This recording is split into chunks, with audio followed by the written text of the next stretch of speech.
अचानक माधव के मुंह से निकला, अरे ये रात कब हो गई, मुझे तो पता ही नहीं चला। जल्दी जल्दी यहां से निकलता हूं, कहीं केऊ काका की कही बातें सच ना हो जाएं। बेहतर यही है कि बिना देर किए यहां से निकल जाऊं। इतना सोचते हुए माधव अपने घर की ओर बढ़ गया।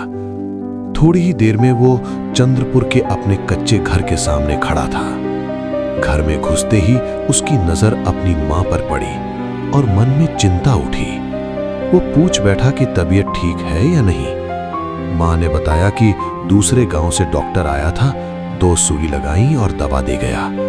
फिर खाने की बात चली, वही रोज की तरह साग रोटी। इसी बीच उसे याद आया कि उसका बेटा गोटू आज सुबह से उसे ढूंढ रहा है। माधव के मन में हल्की बेचैनी हुई कि मेरा गोटू आज मुझे क्यों ढूंढ रहा है। वो भीतर गया और अपनी पत्नी राधा से खाने को कह दिया। खाते समय ही गोटू दौड़ता हुआ आया और खुशी से बोला कि वो पापा का बहुत इंतजार कर रहा था। राधा काम का बहाना बनाकर वहां से चली गई। अब पिता पुत्र अकेले थे। माधव ने प्यार से पूछा कि आखिर सुबह से वो परेशान क्यों है। गोटू ने पहले ये पक्का किया कि पापा गुस्सा नहीं करेंगे, डांटेंगे नहीं। तब जाकर उसने धीरे से कहा कि उसे मछली खाने का बहुत मन है। दादी भी नहीं खाती, माँ भी मना करती हैं और पापा भी 1 महीने से मछली लाना बंद कर चुके हैं। माधव ने बताया कि जिस जलकुंड में वे मछली पकड़ने जाते थे, उसके पास कई लाशें जलाई गई हैं। इसी वजह से अब वहां जाना डरावना हो गया है। लेकिन गोटू नहीं माना। उसने कहा कि वो डरता नहीं है, अभी चलने की जिद करने लगा।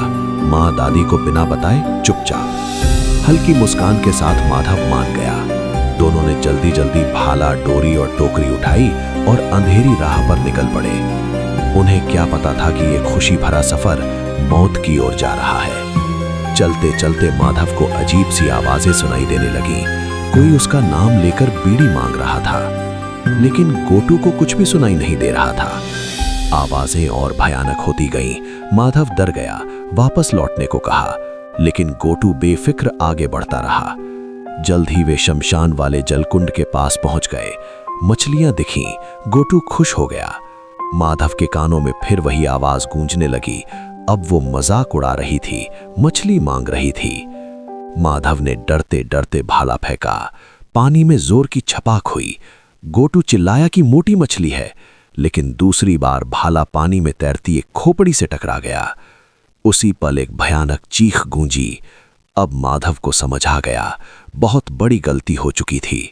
उसने सब कुछ छोड़कर गोटू को लेकर भागने की कोशिश की, लेकिन गोटू मछली नहीं छोड़ रहा था। पीछे से वही आवाजें पीछा कर रही थीं, मानो कह रही हों कि ये पीछा अभी खत्म नहीं हुआ है।